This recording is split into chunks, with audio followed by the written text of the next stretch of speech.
Helena Petrovna von Hahn, more popularly known as Madame Blavatsky or HPB, came from a noble family in Ukraine.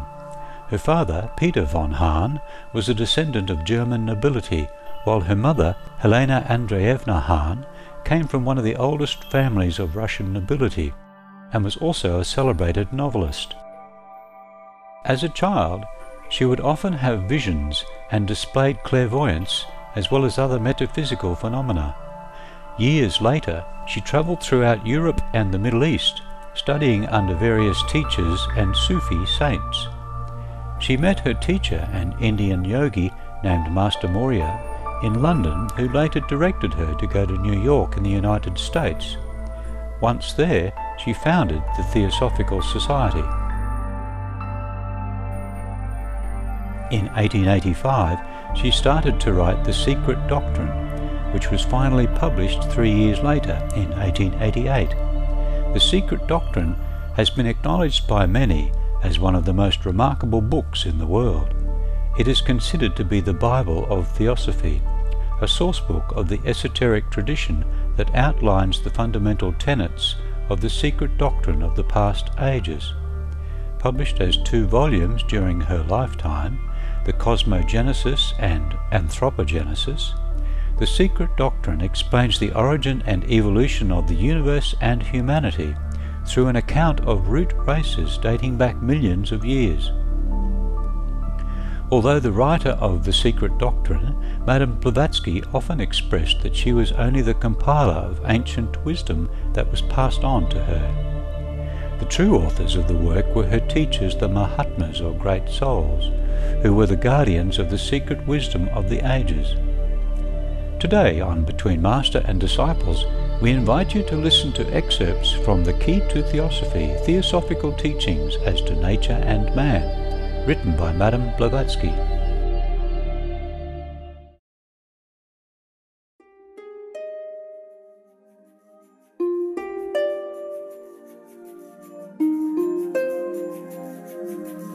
You do not accept then the well-known explanations of biology and physiology to account for the dream state? We do not. We reject even the hypotheses of your psychologists, preferring the teachings of Eastern wisdom. Believing in 7 planes of cosmic being and states of consciousness, with regard to the universe or the macrocosm, we stop at the 4th plane, finding it impossible to go with any degree of certainty beyond. But with respect to the microcosm, or man, we speculate freely on his 7 states and principles. How do you explain these? We find, first of all, 2 distinct beings in man, the spiritual and the physical. The man who thinks and the man who records as much of these thoughts as he is able to assimilate. Therefore, we divide him into 2 distinct natures, the upper or the spiritual being, composed of 3 principles or aspects, and the lower or the physical quaternary, composed of 4, in all 7.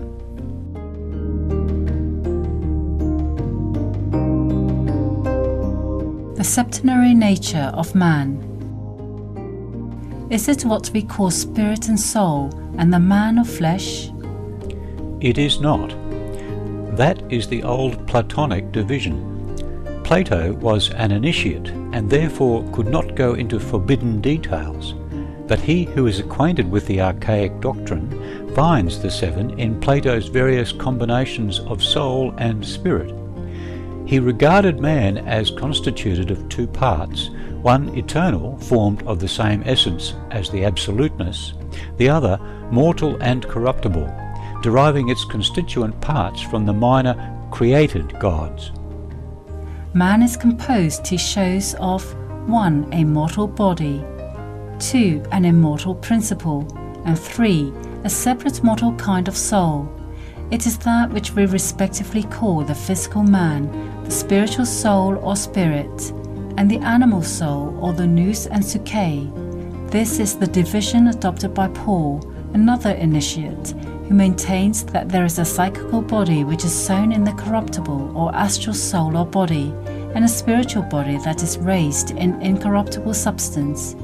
Even James corroborates the same by saying that the wisdom of our lower soul descendeth not from the above, but is terrestrial, while the other is heavenly wisdom. Now so plain is it that Plato and even Pythagoras are speaking but of three principles, give them 7 separate functions in their various combinations, that if we contrast our teachings, this will become quite plain. Now what does Plato teach? He speaks of the interior man as constituted of 2 parts, one immutable and always the same, formed of the same substance as deity, and the other mortal and corruptible.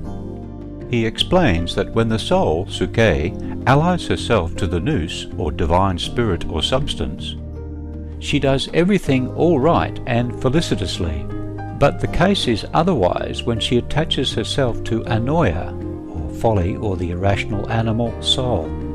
Here then we have manas, or the soul in general, in its 2 aspects. When attaching itself to Anoia, or our Kama Rupa, or the animal soul in esoteric Buddhism, it runs towards entire annihilation as far as the personal ego is concerned. When allying itself to the nous, or Atma Buddhi, it merges into the immortal, imperishable ego, and then its spiritual consciousness of the personal that was becomes immortal. The distinction between soul and spirit. Besides Plato, there is Pythagoras, who also followed the same idea.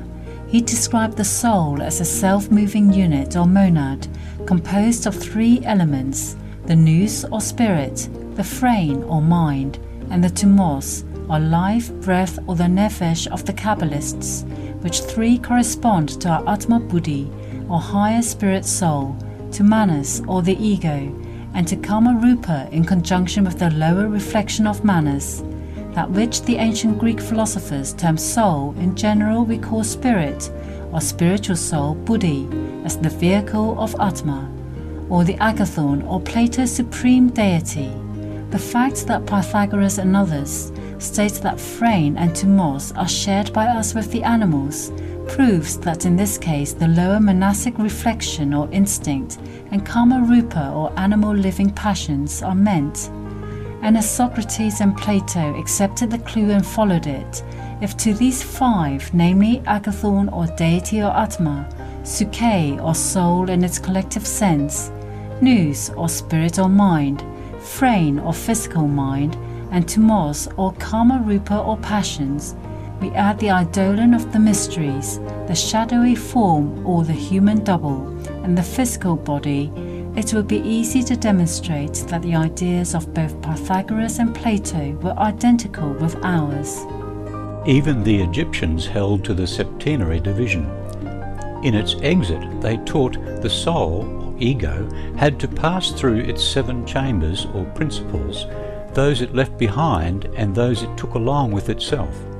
The only difference is that, ever bearing in mind the penalty of revealing mystery doctrines, they gave out the teaching in a broad outline while we elaborated it and explain it in its details. But though we do not give out to the world as much as is lawful, even in our doctrine more than one important detail is withheld, which those who study esoteric philosophy and are pledged to silence are alone entitled to know. The Greek teachings. We have magnificent Greek and Latin, Sanskrit and Hebrew scholars. How is it that we find nothing in their translations that would afford us a clue to what you say? Because your translators, their great learning notwithstanding, have made of the philosophers, the Greeks especially, mysti instead of mystic writers. Take as an instance Plutarch, and read what he says of the principles of man.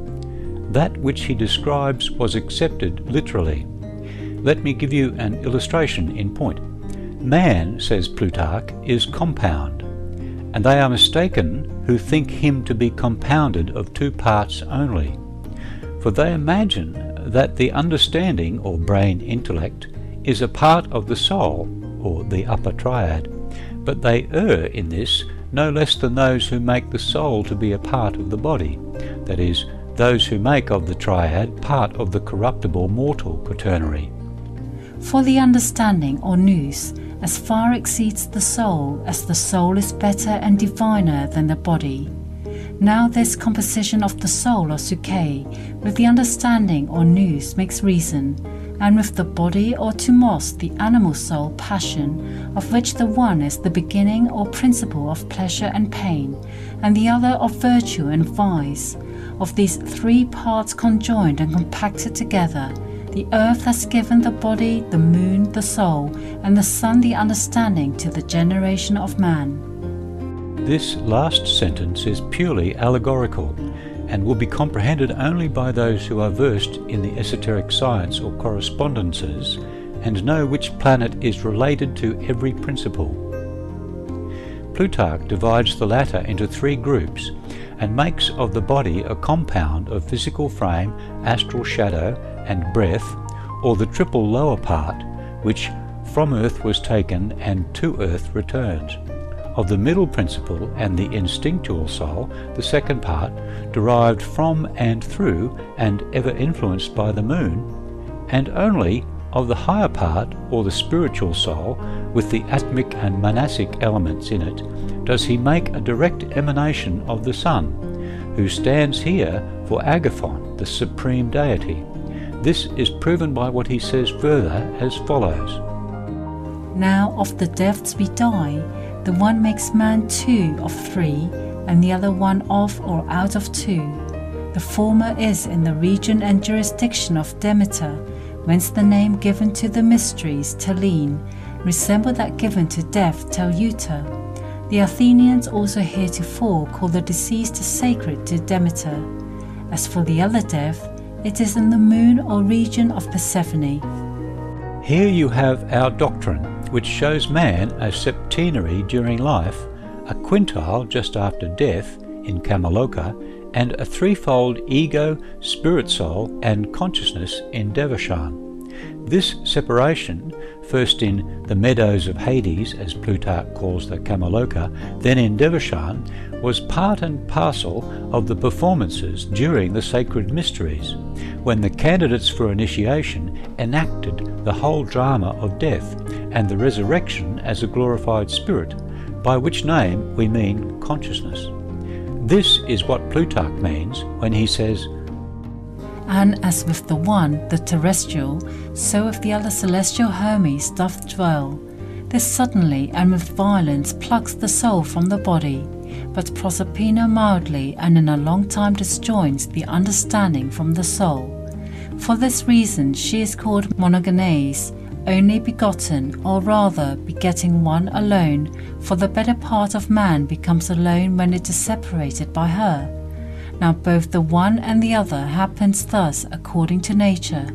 It is ordained by fate, or fatum or karma, that every soul, whether with or without understanding or mind, when gone out of the body, should wander for a time, though not all for the same, in the region lying between the earth and moon, or Kamaloka. For those that have been unjust and dissolute suffer then the punishment due to their offences. But the good and virtuous are there detained till they are purified and have by expiation purged out of them all the infections they might have contracted from the contagion of the body, as if from foul health living in the mildest part of the air called the meadows of Hades, where they must remain for a certain prefixed and appointed time, and then, as if they were returning from a wandering pilgrimage or long exile into their country, they have a taste of joy, such as they principally receive who are initiated into sacred mysteries, mixed with trouble, admiration, and each one's proper and peculiar hope. This is nirvanic bliss, and no theosophist could describe in plainer though esoteric language the mental joys of Devachan, where every man has his paradise around him, erected by his consciousness. But you must beware of the general error into which too many, even of our theosophists, fall.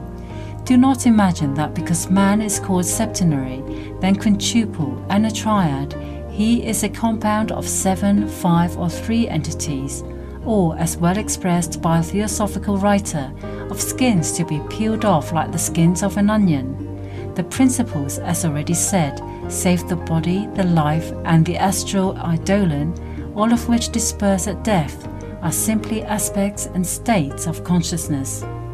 There is but one real man, enduring through the cycle of life, and immortal in essence, if not in form, and this is Manas, the mind-man or embodied consciousness. But what is Devashan? The land of gods, literally, a condition, a state of mental bliss. Philosophically, a mental condition analogous to, but far more vivid and real than, the most vivid dream. It is the state after death of most mortals.